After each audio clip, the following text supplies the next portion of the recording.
No, ये तरीका ठीक नहीं है। No,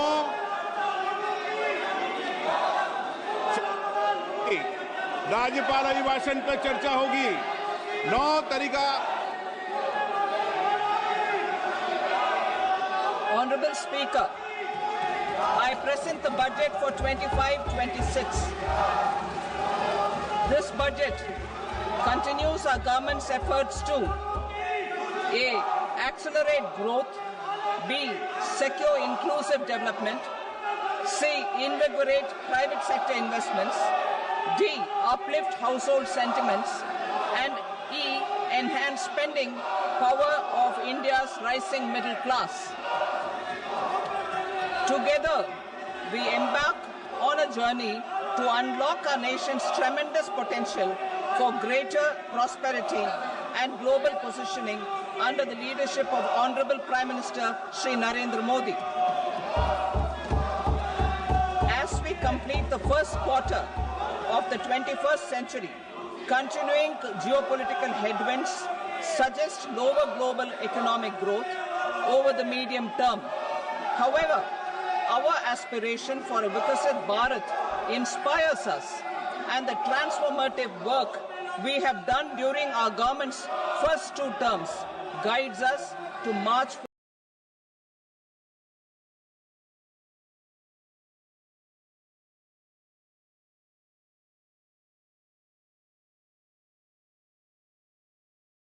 forward resolutely. Our economy is the fastest growing among all major economies. Our development track record for the past 10 years and structural reforms have drawn global attention. Confidence in India's capability and potential has only grown in this period. We see the next 5 years as a unique opportunity to realize Sabka Vikas, stimulating balanced growth of all regions. The great Telugu poet and playwright Gurujada Apparao had said, "Deshamante matti kadoy, deshamante manushuloy," meaning a country is not just its soil, a country is its people. In line with this, for us, Vikasit Bharat encompasses zero poverty, 100% quality good school education, access to high quality, affordable and comprehensive health care, 100% skilled labor with meaningful employment, 70% women in economic activities, and farmers making our country the food basket of the world.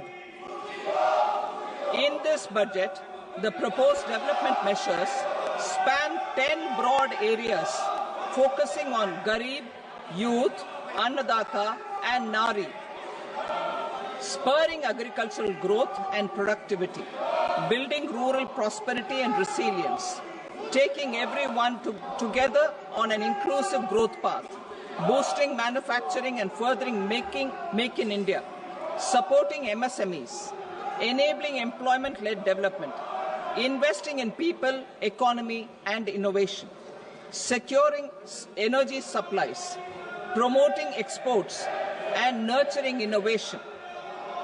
For this journey of development, our 4 powerful engines are agriculture, MSME, investments, and exports.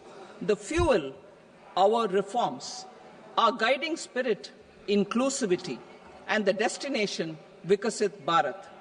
This budget aims to initiate transformative reforms across 6 domains. During the first 5 years, these will augment our growth potential and global competitiveness.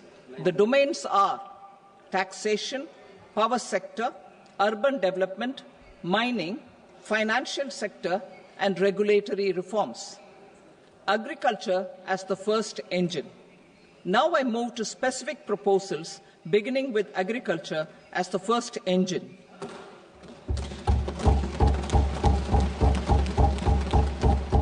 Prime Minister Dhan Dhanya Krishi Yojana, developing agri-districts program.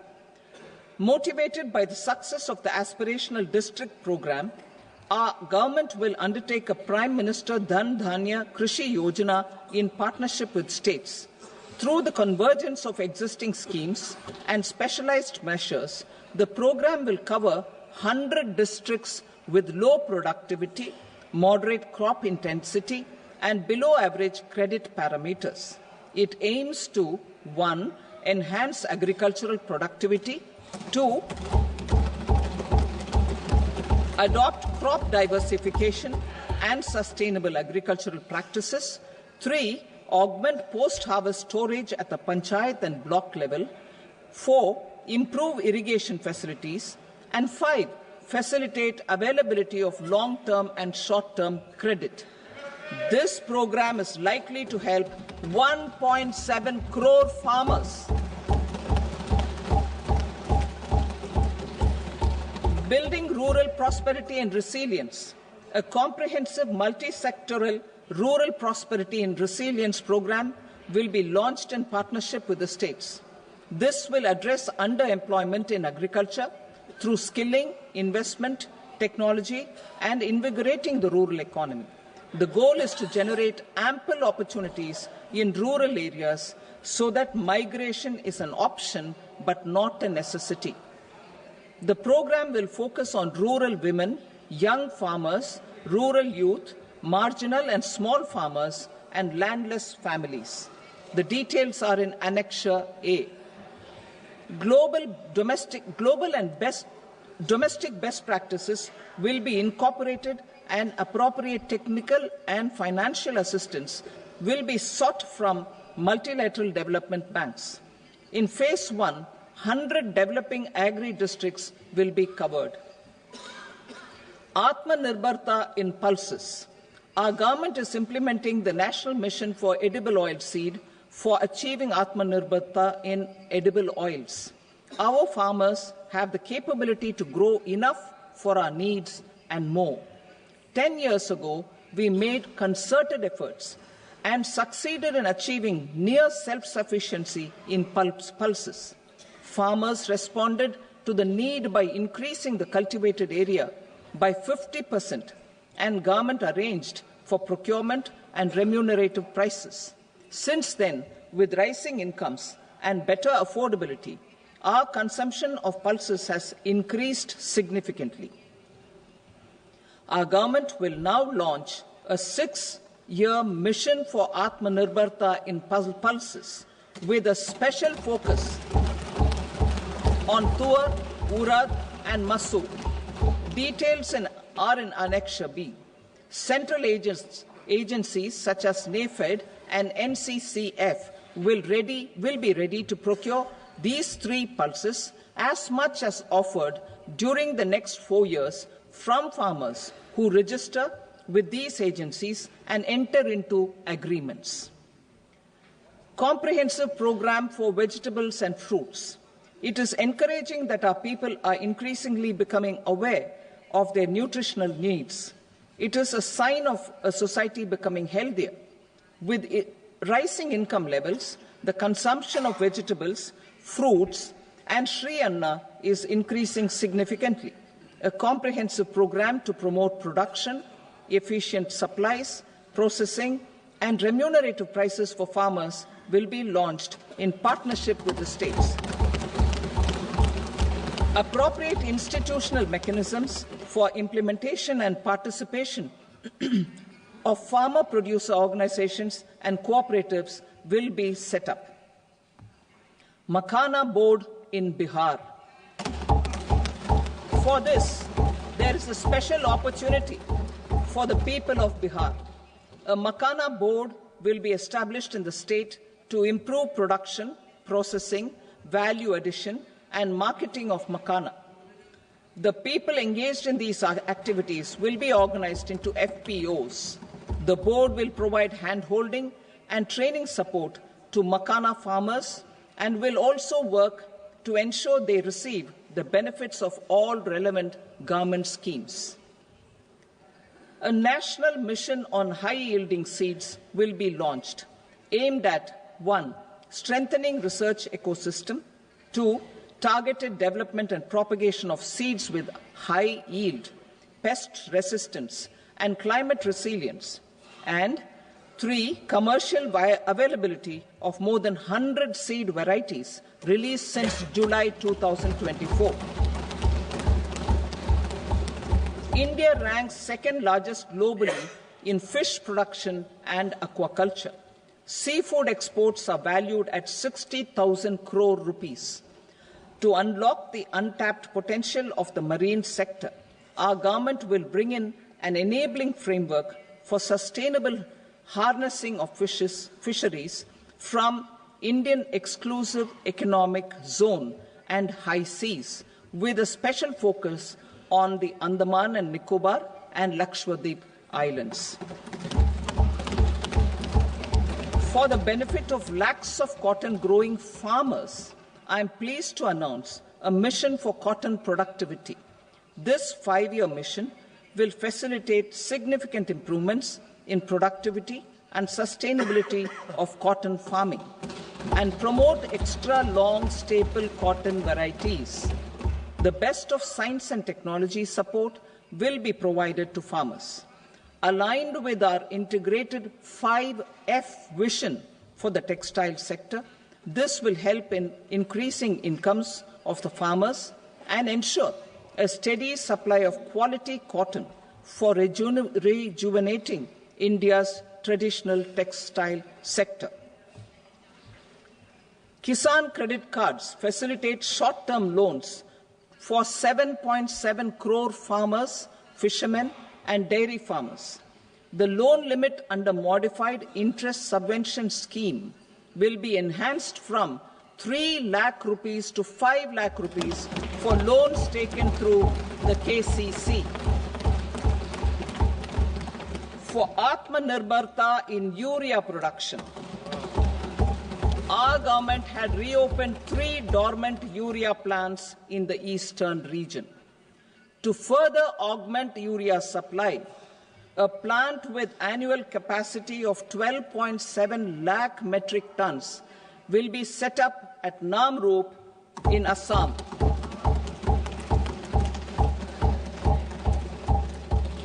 India Post, with 1.5 lakh rural post offices, complemented by the India Post Payment Bank and a vast network of 2.4 lakh Dak Sevaks, will be repositioned to act as a catalyst for the rural economy. Details are at Annexure C. India Post will also be transformed as a large public logistics organization. This will meet the rising needs of Vishwakarmas, new entrepreneurs, women, self-help groups, MSMEs, and the large business organizations. Our government will provide support to NCDC for its lending operations for the cooperative sector. MSMEs as the second engine. Now I move to MSMEs as the second engine, which encompasses manufacturing and services with a focus on MSMEs numbering 5.7 crores. Currently, over 1 crore registered MSMEs, employing 7.5 crore people and generating 36% of our manufacturing, have come together to position India as a global manufacturing hub. With their quality products, these MSMEs are responsible for 45% of our exports. To help them achieve higher efficiencies of scale, technological upgradation, and better access to capital, the investment and turnover limits for classification of all MSMEs will be enhanced to 2.5 and 2 times respectively. This will give them the confidence to grow and generate employment for our youth. The details are given in Annexure D. To improve access to credit, the credit guarantee cover will be enhanced. First, for micro and small enterprises from 5 crore to 10 crore rupees, leading to additional credit of 1.5 lakh crores in the next 5 years. Second, For startups, from 10 crore rupees to 20 crore rupees, with the guarantee fee being moderated to 1% for loans in 27 focus sectors which are important for Atmanirbhar Bharat. And for well-run exporter MSMEs, for term loans up to 20 crore rupees.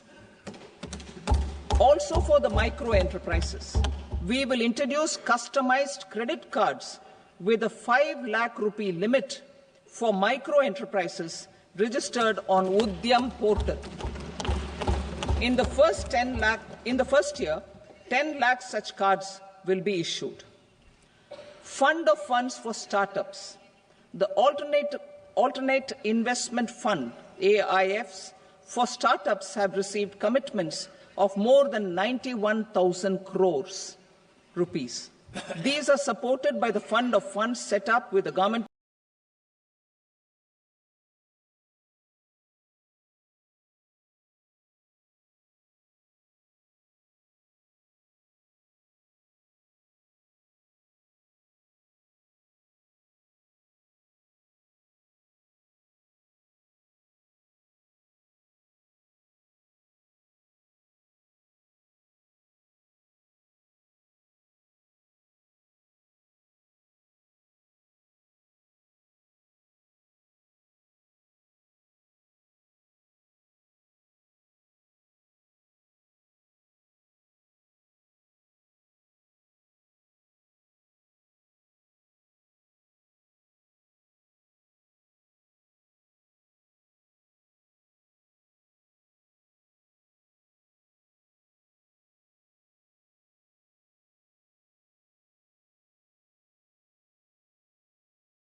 of India's contribution of 10,000 crore rupees. Now, a new fund of funds with expanded scope and a fresh contribution of another 10,000 crore rupees will be set up. A new scheme will be launched for 5 lakh women, scheduled castes and scheduled tribes, first-time entrepreneurs. This will provide term loans up to 2 crore rupees during the next 5 years. The scheme will incorporate lessons from the successful Stand Up India scheme. Online capacity building for entrepreneurship and managerial skills will also be organized. Measures for labor-intensive sectors. To promote employment and entrepreneurship opportunities in labor-intensive sectors, our government will undertake specific policy and facilitation measures. To enhance the productivity, quality, and competitiveness of India's footwear and leather sector, a focused product scheme will be implemented. The scheme will support design capacity, component manufacturing, and machinery required for production of non-leather quality footwear, besides the support for leather footwear and products. The scheme is expected to facilitate employment for 22 lakh persons, generate over 4 lakh crore rupees, and exports of over 1.1 lakh crore rupees. Measures for the toys sector. Building on the National Action Plan for Toys, we will implement a scheme to make India a global hub for toys. The scheme will focus on development of clusters, skills, and a manufacturing ecosystem that will create high-quality, unique, innovative, and sustainable toys that will represent the Made in India brand. Support for food processing. In line with our commitment towards Purvodaya, we will establish a National Institute of Food Technology, Entrepreneurship and Management in Bihar. The institute will provide a strong fillip to food processing activities in the entire eastern region. This will result in 1. Enhanced income for the farmers through value addition to their produce, and 2, skilling entrepreneurship and employment opportunities for the youth. Manufacturing mission, furthering Make in India. Our government will set up a national manufacturing mission covering small, medium and large industries for furthering Make in India by providing policy support, execution roadmaps, governance and monitoring framework for central ministries and states. Details are in Annexure E. Given our commitment to climate-friendly development, the mission will also support clean tech manufacturing. This will aim to improve domestic value addition and build our ecosystem for solar PV cells, EV batteries, motors and controllers, electrolyzers, wind turbines, very high voltage transmission equipment and grid-scale batteries. Investment as the third engine. Now I move to investment as the third engine, which encompasses investing in people, investing in the economy, and investing in innovation. Investing in people. Saksham Anganwadi and Poshan 2.0. Saksham Anganwadi and Poshan 2.0 program provides nutritional support to more than 8 crore children, 1 crore pregnant women and lactating mothers all over the country, and about 20 lakh adolescent girls in aspirational districts and the Northeast region. The cost norms for these nutritional support will be enhanced appropriately. Atal Tinkering Labs. 50,000 Atal Tinkering Labs will be set up in government schools in the next 5 years to cultivate the spirit of curiosity and innovation and foster a scientific temper among young minds. Broadband connectivity to government secondary schools and PHCs. Broadband connectivity will be provided to all government secondary schools and primary health centers in rural areas under the BharatNet project. Bharatiya Bhasha Pustak Scheme. We propose to implement a Bharatiya Bhasha Pustak scheme to provide digital form Indian language books for schools and for higher education. This aims to help students understand their subjects better and in their language. National Centers of Excellence for Skilling.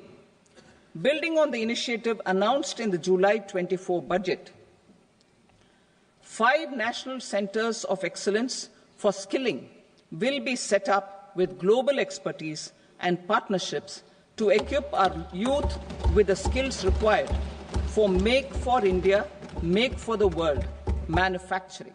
The partnership will cover curriculum design, training of trainers, and a skills certification framework and periodic reviews. Of capacity in IITs.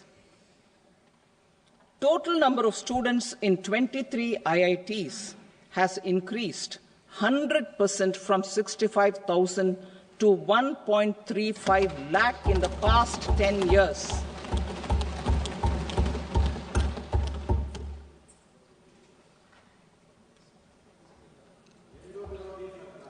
Additional infrastructure will be created in the 5 IITs started after 2014 to facilitate education for 6,500 more students.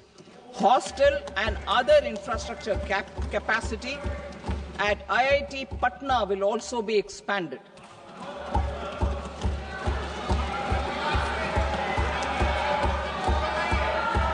Center of Excellence.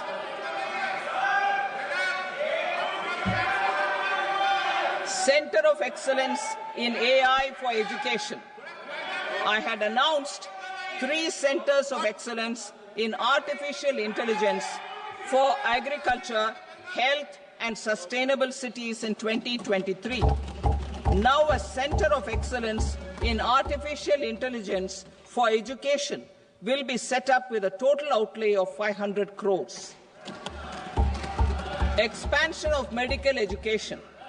Our government has added almost 1.1 lakh undergraduate and postgraduate medical education seats in 10 years, an increase of 130%. In the next year, 10,000 additional seats will be added in medical colleges and hospitals towards the goal of adding 75,000 seats in the next 5 years. Daycare cancer centers in all district hospitals. Our government will facilitate setting up of daycare cancer centers in all district hospitals in the next 3 years. 200 centers will be established in 25-26 itself. Strengthening urban livelihoods. Our government has been giving priority to assisting urban poor and vulnerable groups. A scheme for socio-economic upliftment of urban workers will be implemented to help them improve their incomes, have sustainable livelihoods, and a better quality of life. PM Swanidhi scheme has benefited more than 68 lakh street vendors, giving them respite from high-interest informal sector loans.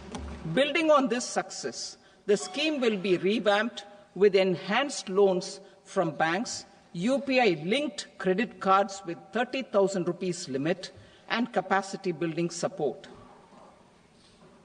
Social Security Scheme for welfare of online platform workers. Gig workers of online platforms provide great dynamism to the new age services economy. Recognizing their contribution, our government will arrange for their identity cards and registration on the e-Shram portal. They will be provided health care under PM Jan Arogya Yojana. This measure is likely to assist nearly 1 crore gig workers.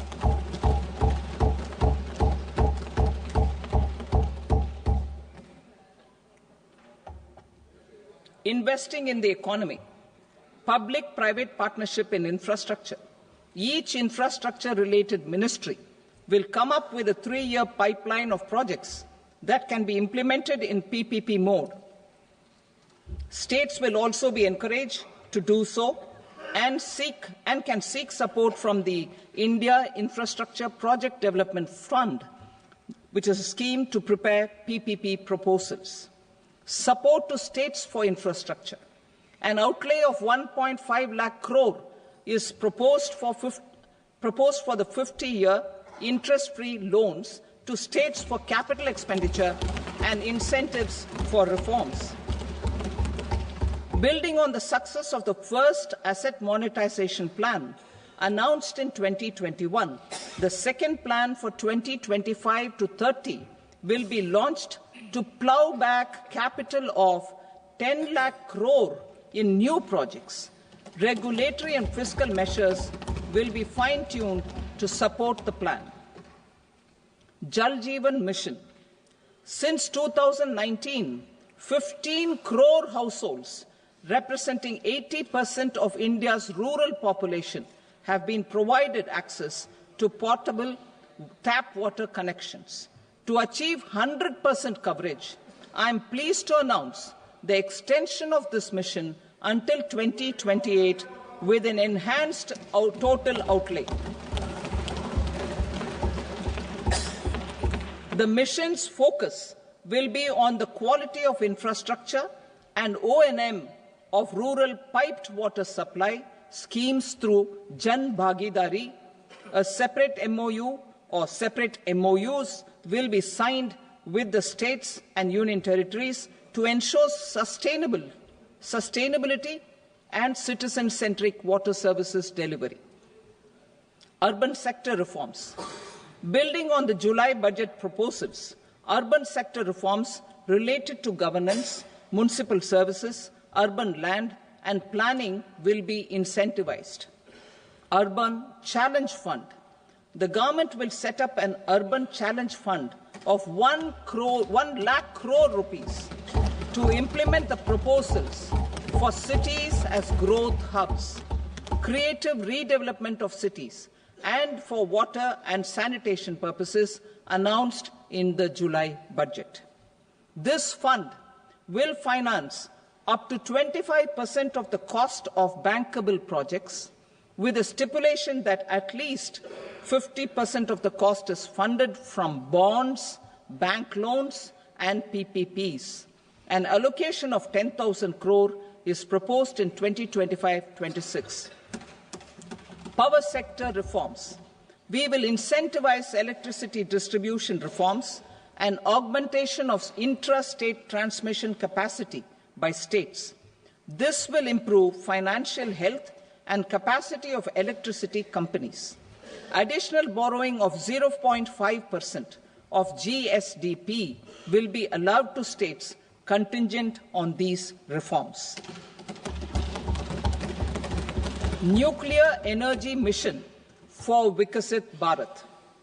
Development of at least 100 gigawatt of nuclear energy by 2047 is essential for our energy transition efforts. For an active partnership with the private sector towards this goal, amendments to the Atomic Energy Act and the Civil Liability for Nuclear Damage Act will be taken up.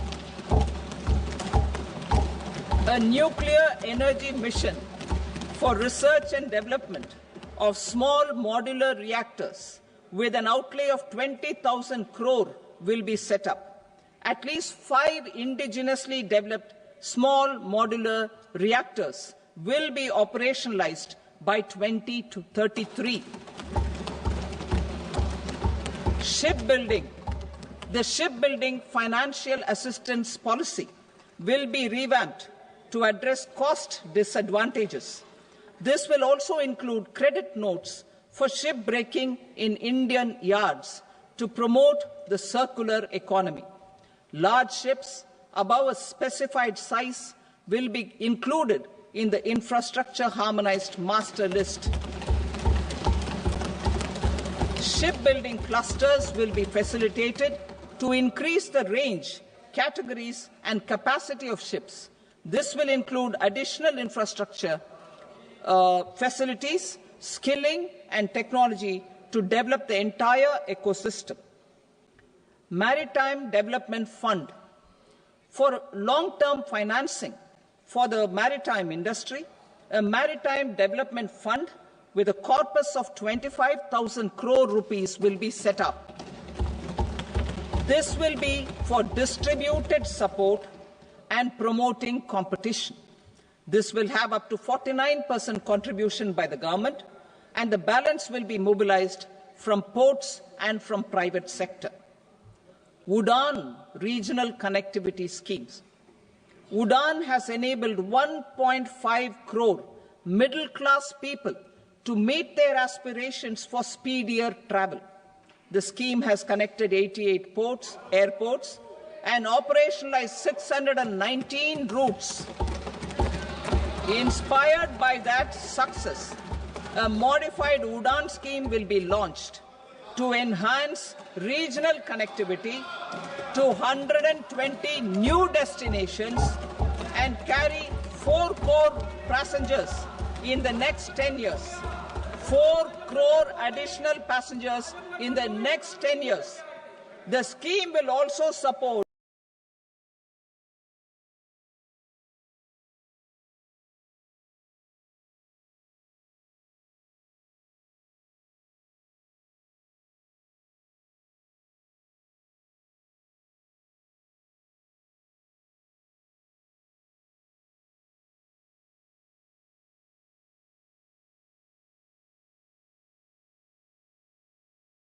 helipads and smaller airports in hilly, aspirational, and northeast regional districts.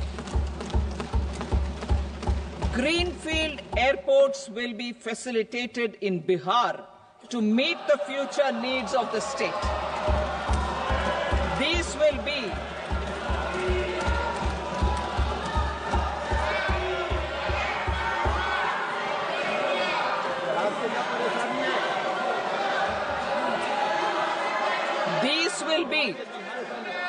These will be in addition to the expansion of the capacity of Patna Airport and a brownfield airport in Beta.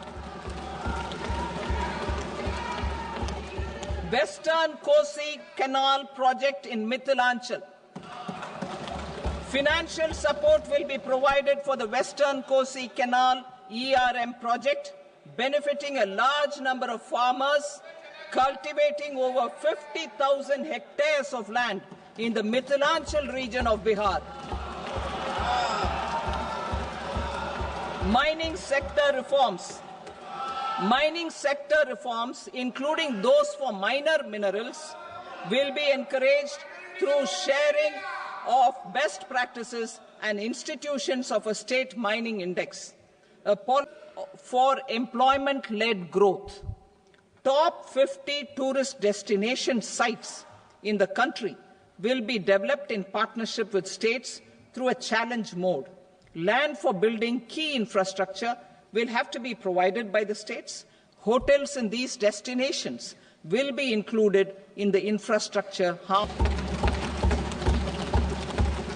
The following measures will be taken for facilitating employment-led growth: organizing intensive skill development programs for our youth, including in institutes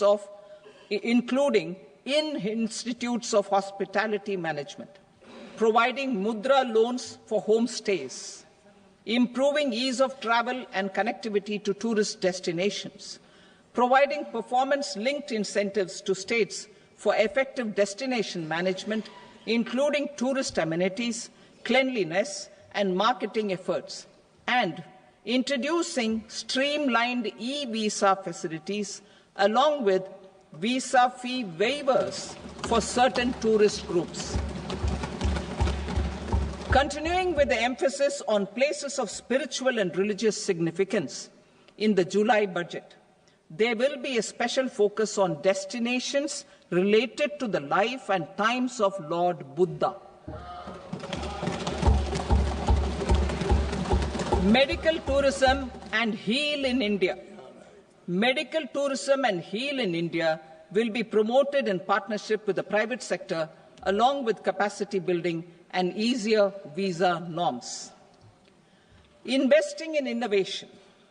To implement private sector-driven research, development, and innovation initiatives announced in the July budget, I am now allocating 20,000 crore rupees for this purpose.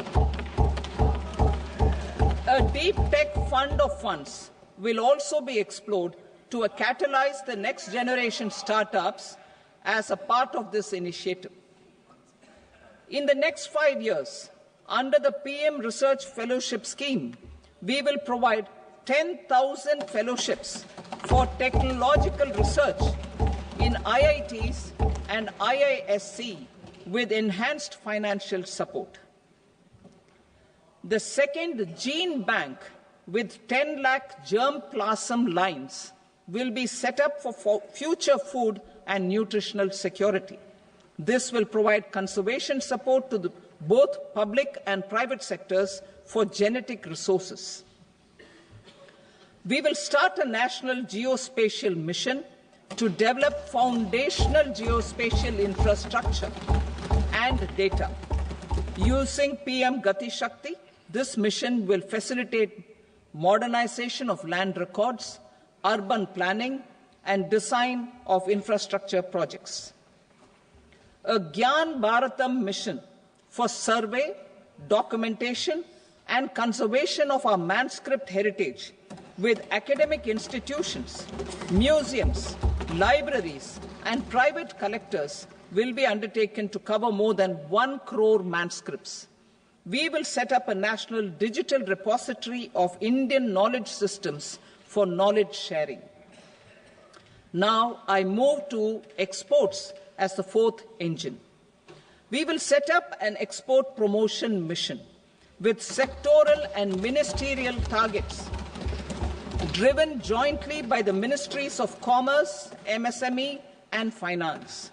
It will facilitate easy access to export credit, cross-border factoring support, support to MSMEs to tackle non-tariff measures in overseas markets.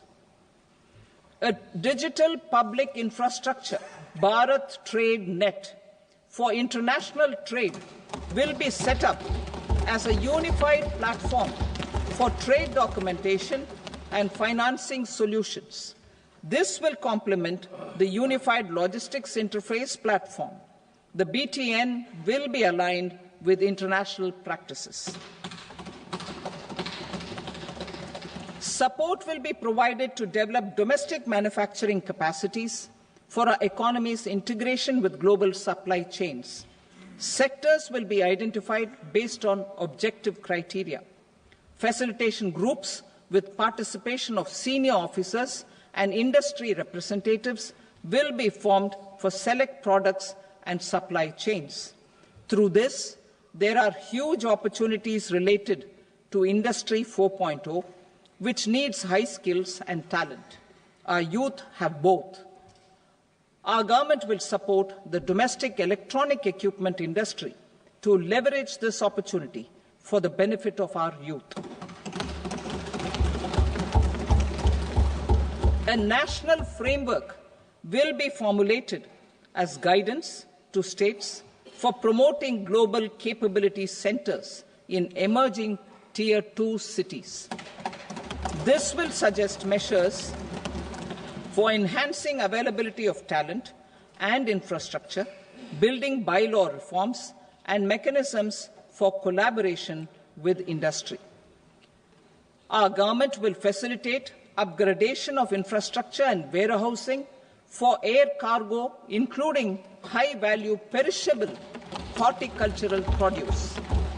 Cargo screening and customs protocol will be streamlined and made user-friendly. Reforms as the fuel. Over the past 10 years, our government has implemented several reforms for convenience of taxpayers, such as faceless assessment, 2, taxpayer charter, 3, faster returns, 4, almost 99% return being on self-assessment, and 5, Vivad Se Vishwas scheme.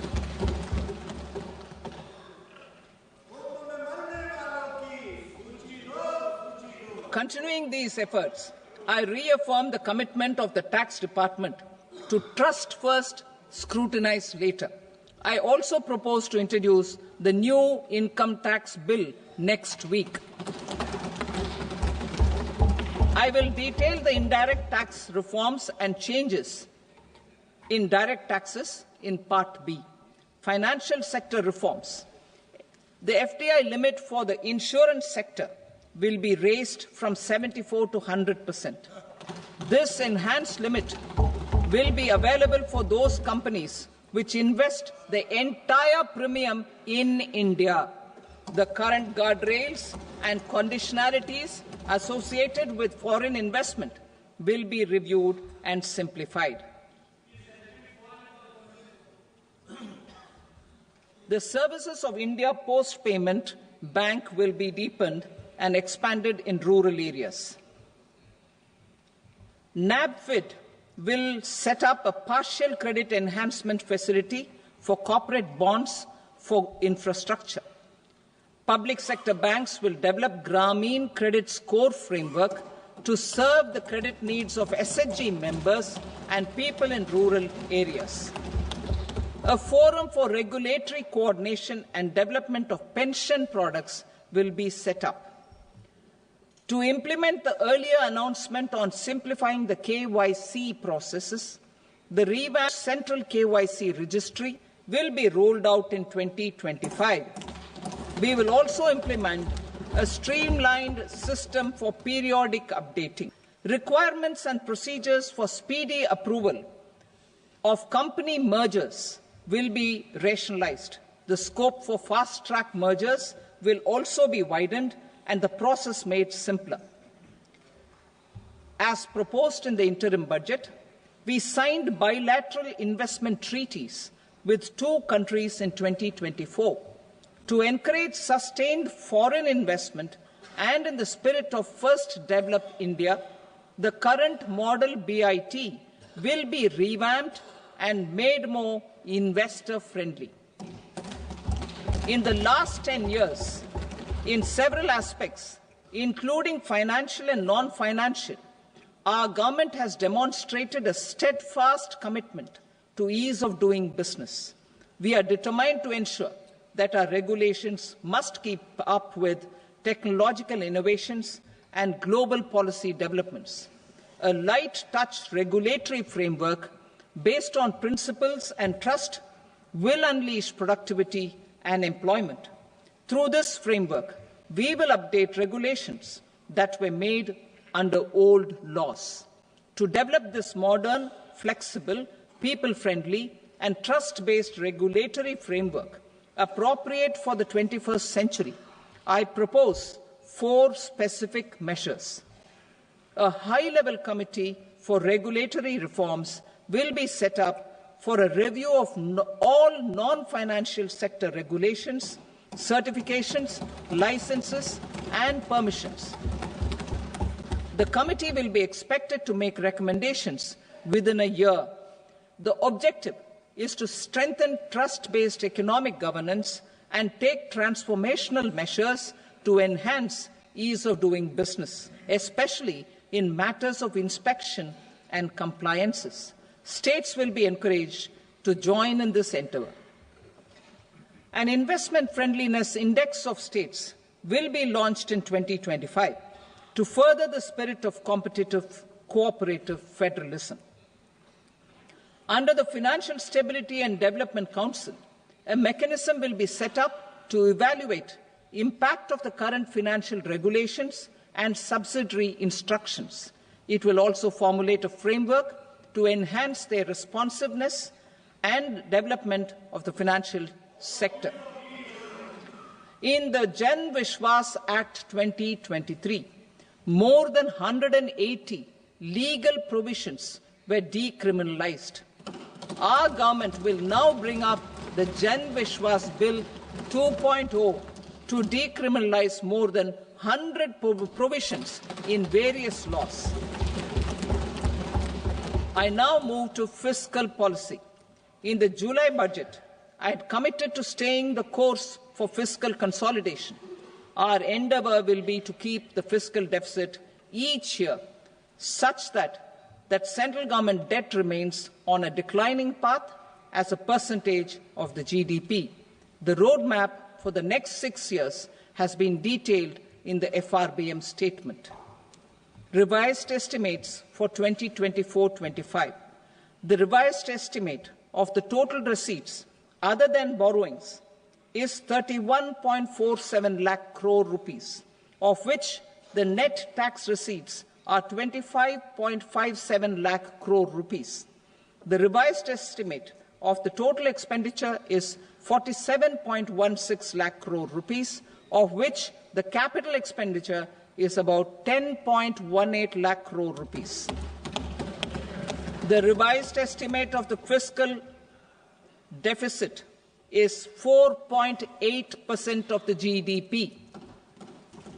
Budget estimates for 25-26. Coming to 25-26, the total receipts other than borrowings and total expenditure are estimated at 34.96 lakh crore rupees and 50.65 lakh crore rupees respectively. The net tax receipts are estimated at 28.37 lakh crore rupees. The fiscal deficit is estimated to be 4.4% of GDP. To finance the fiscal deficit, the net market borrowings from dated securities are estimated at 11.54 lakh crore. The balance financing is expected to come from small savings and other sources. The gross market borrowings are estimated at 14.82 lakh crore rupees. I will now move to Part B. Indirect taxes. My proposals relating to customs aim to rationalize tariff structure and address duty inversion. These will also support domestic manufacturing and value addition, promote exports, facilitate trade, and provide relief to common people. Rationalization of customs tariff structure for industrial goods. As a part of comprehensive review of customs rate structure announced in July 2024 budget, I propose to 1. Remove 7 tariff rates. This is over and above the 7 tariff rates removed in 23-24 budget. After this, there will be only 8 remaining tariff rates, including 0 rate. 2. Apply appropriate cess to broadly maintain effective duty incidence, except on a few items where such incidence will reduce marginally. 3. Levy not more than 1 cess or surcharge. Therefore, I propose to exempt social welfare surcharge on 82 tariff lines that are subject to a cess. I shall now take up sector-specific proposals.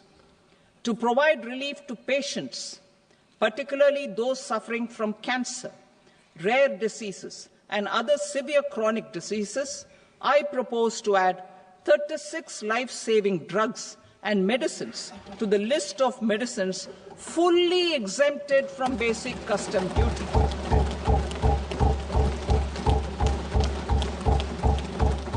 I also propose to add 6 life-saving medicines to the list attracting concessional custom duty of 5%.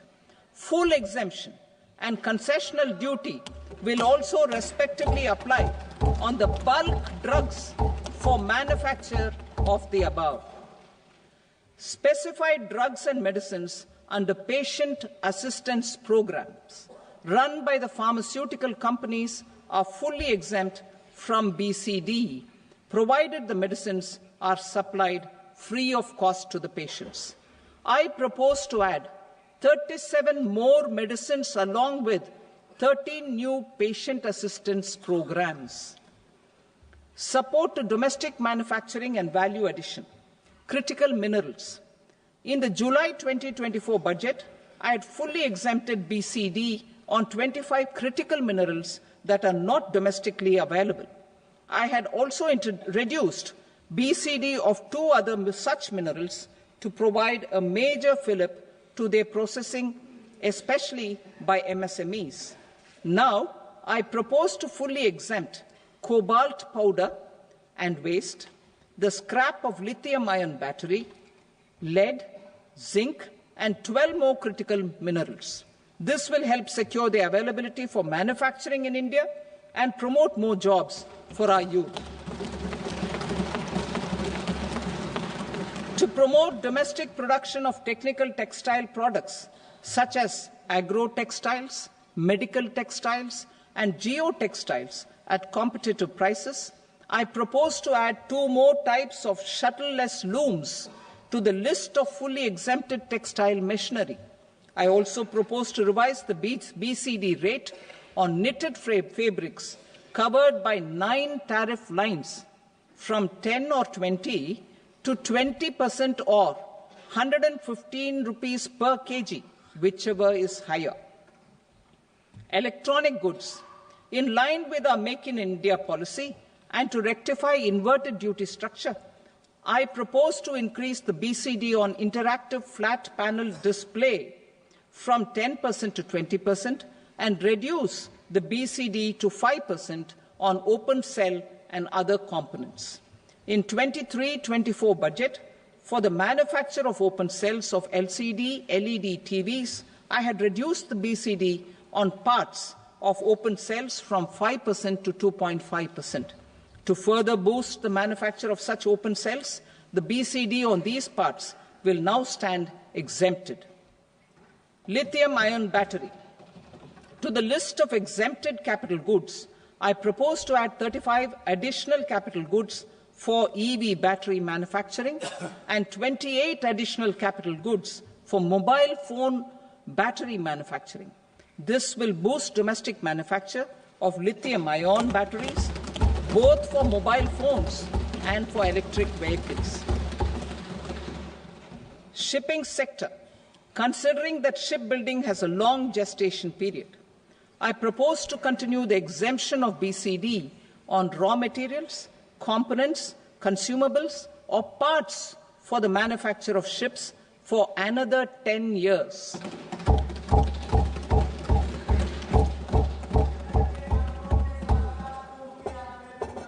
I also propose the same dispensation for shipbreaking to make it more competitive.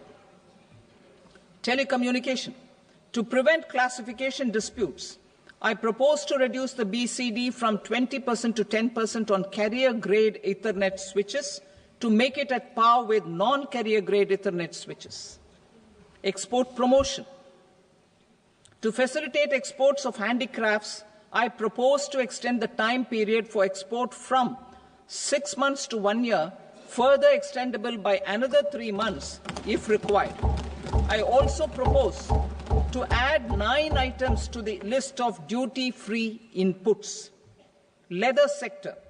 I propose to fully exempt BCD on wet blue leather to facilitate imports for domestic value addition and employment. I also propose to exempt crust leather from 20% export duty to facilitate exports by small tanners. Marine products. To enhance India's competitiveness in the global seafood market, I propose to reduce BCD from 30% to 5% on frozen fish paste, surimi, for manufacture and export of its analog products. I also propose to reduce BCD from 15% to 5% on fish hydrolysates for manufacture of fish and shrimp feed.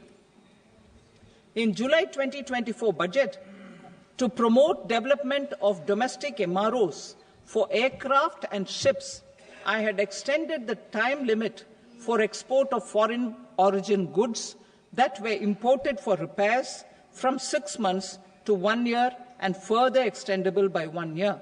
I now propose to extend the same dispensation for railway goods. Time limit for provisional assessment. Presently, the Customs Act 1962 does not provide any time limit to finalize provisional assessments, leading to uncertainty and cost to trade. As a measure of promoting ease of doing business, I propose to fix a time limit of 2 years, extendable by a year, for finalizing the provisional assessment. I propose to introduce a new provision that will enable importers or exporters, after clearance of goods, to voluntarily declare material facts and pay duty with interest but without penalty. This will incentivize voluntary compliance. However, this will not apply in cases where department has already initiated audit or investigation proceedings. For industry to better plan their imports, I propose to extend the time limit for the end use of imported inputs in the relevant rules from 6 months to 1 year. This will provide operational flexibility in view of cost and uncertainty of supply. Further, such importers will now have to file only quarterly statements instead of a monthly statement.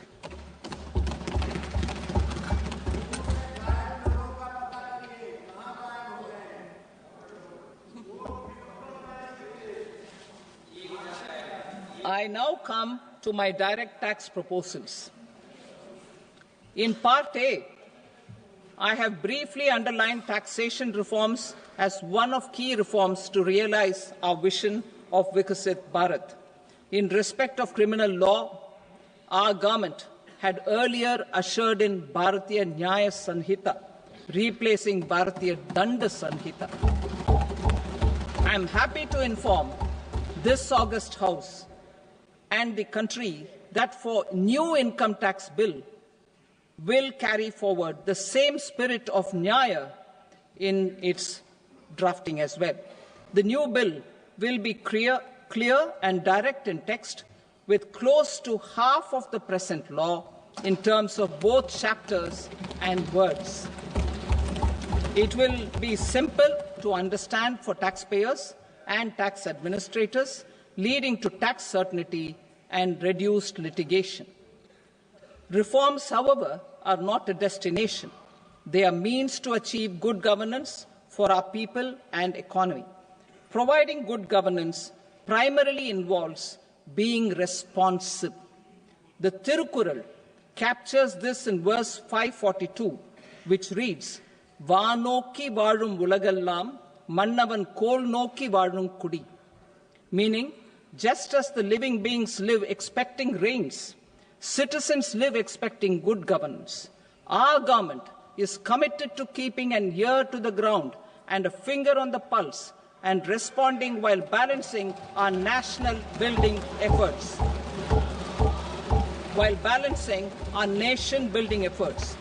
The following measures will detail just how our government will, under the guidance of PM Modi, has taken steps to understand and address. I repeat that sentence, sir. The following measures will detail just how our government, under the guidance of PM Modi, has taken steps to understand and address the needs voiced by our citizens. My tax proposals are guided by this spirit. The objectives of my proposals are as follows.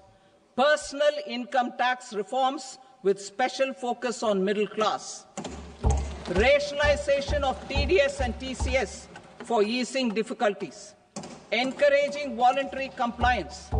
Reducing compliance burden. Ease of doing business, employment and investment. I will come to my proposal on personal income tax towards the end. TDS and TCS, rationalization for easing difficulties. I propose to rationalize tax deduction at source, TDS, by reducing the number of rates and thresholds above which TDS is deducted. Further, threshold amounts for tax deduction will be increased for better clarity and uniformity. The limit for tax deduction on interest for senior citizens is being doubled from the present 50,000 rupees to 1 lakh rupees. Similarly, the annual limit of 2.40 lakh rupees for TDS on rent is being increased to 6 lakh rupees. This will reduce the number of transactions liable to TDS, thus benefiting small taxpayers receiving small payments. The threshold to collect tax at source, the TCS, on remittances under RBI's liberalized remittance scheme, the LRS, is proposed to be increased from 7 lakh to 10 lakhs.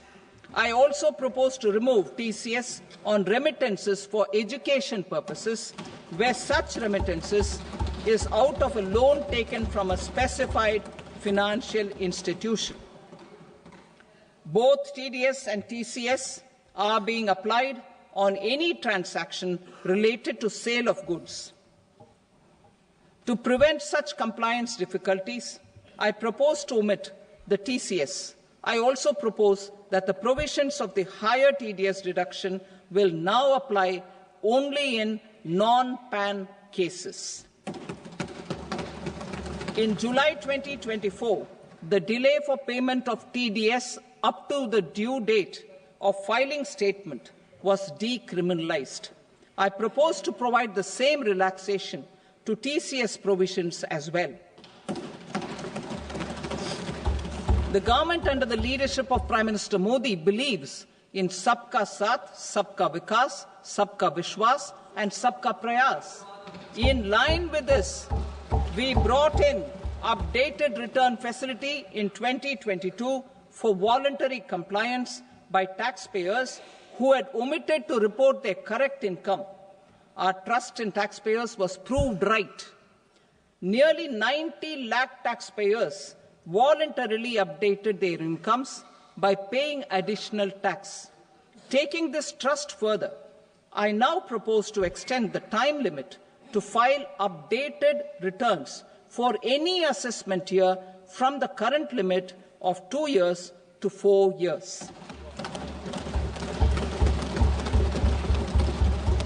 I propose to reduce the compliance burden for small charitable trusts and institutions by increasing their period of registration from 5 years to 10 years. It is also proposed that disproportionate consequences do not arise for minor defaults, such as incomplete applications filed by charitable entities. Presently, taxpayers can claim the annual value of self-occupied properties as nil only on the fulfillment of certain conditions. Considering the difficulties faced by taxpayers, it is proposed to allow the benefit of 2 such self-occupied properties without any condition. To streamline the process of transfer pricing and to provide an alternative to yearly examination, I propose to introduce a scheme for determining arm's length price of international transaction for a block period of 3 years. This will be in line with global best practices. With a view to reduce litigation and provide certainty in international taxation, the scope of safe harbour rules is being expanded. A number of senior and very senior citizens have very old national savings schemes accounts. As interest is no longer payable on such accounts, I propose to exempt withdrawals made from NSS by individuals on or after 29th August 2024.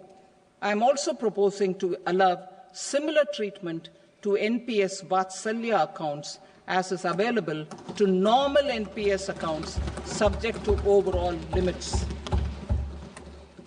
In my speech in July 2024, I had promised that all processes, including giving effect to appellate orders, shall be digitalized and made paperless over the next 2 years.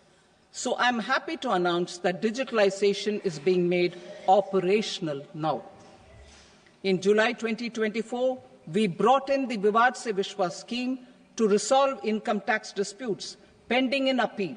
The scheme has received a great response, with nearly 33,000 taxpayers having availed of the scheme to settle their disputes. I have a few proposals to promote investment and employment. It is proposed to provide a presumptive taxation regime for non-residents who provide services to a resident company that is establishing or operating an electronics manufacturing facility.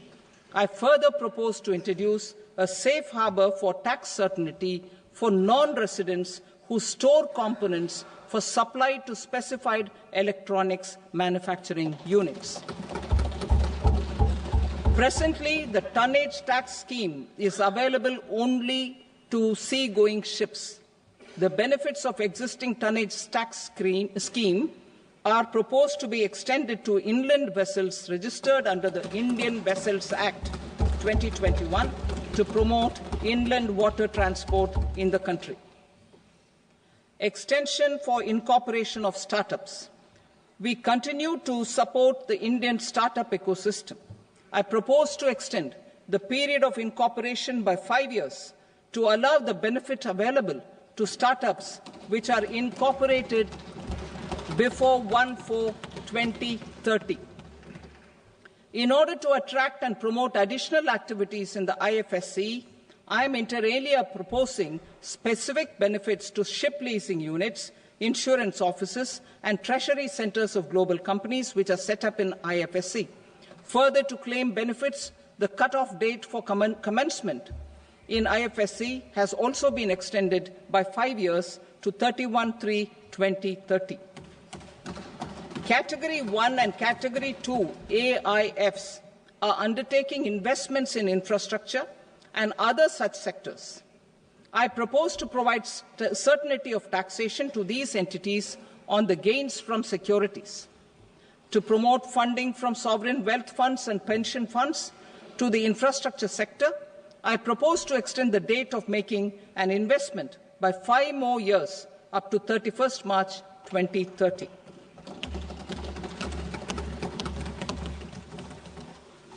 Personal income tax reforms with special focus on middle class.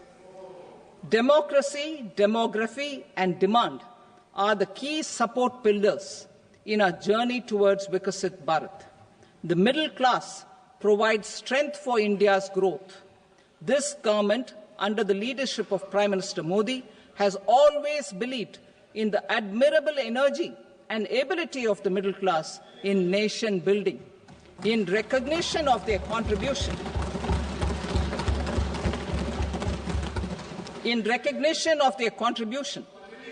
we have periodically reduced their tax burden. Right after 2014, the nil tax slab was raised to 2.5 lakhs of rupees, which was further raised to 5 lakh rupees in 2019 and to 7 lakh rupees in 2023. This is reflective of our government's trust on the middle class taxpayers. I am now happy to announce that there will be no income tax payable up to income of 12 lakh rupees.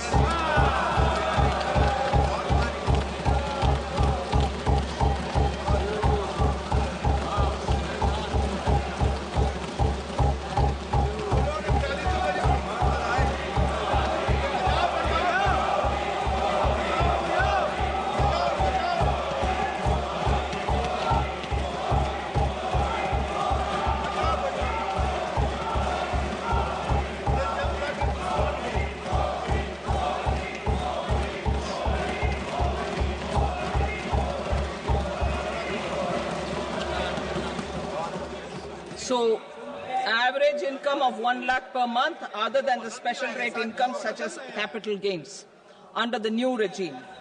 This limit will be 12.75 lakh for salaried taxpayers due to the standard deduction of 75,000. Slabs and rates are being changed across the board to benefit all taxpayers. The new structure will substantially reduce the taxes of the middle class and leave more money in their hands, boosting household consumption, savings, and investment. In the new tax regime, I propose to revise tax rate structures as follows: 0 to 4 lakh rupees nil, 4.8 lakh rupees to 4 to 8 lakh rupees 5%, 8 to 12 lakh rupees 10%, 12 to 16 lakh rupees 15%, 16 to 20 lakh rupees 20%, 20 to 24 lakh rupees 25%, and above 24 lakh rupees 30%. To taxpayers up to 12 lakh of normal income, other than special rate income such as capital gains. I read that again. To taxpayers up to 12 lakh of income, other than special rate income such as capital gains, tax rebate is being provided in addition to the benefit due to slab rate reduction in such a manner that there is no tax payable by them. The total tax benefit of slab rate changes and rebate at different income levels can be illustrated with a few examples. A taxpayer in the new regime with an income of 12 lakh rupees will get a benefit of 80,000 rupees in tax, which is 100% of tax payable as per the existing rates. A person having income of 18 lakh rupees will get a benefit of 70,000 rupees in tax, that is 30% of tax payable as per existing rates. A person with an income of 25 lakh gets a benefit of 1,10,000 rupees, that is 25% of his tax payable as per existing rates. Details of my tax proposals are given in the annexure. As a result of these proposals, Honourable Speaker, sir, revenue of about 1 lakh crore in direct taxes and 2,600 crores in indirect taxes will be foregone. Mr. Speaker, sir, with this, I commend the budget to this august House.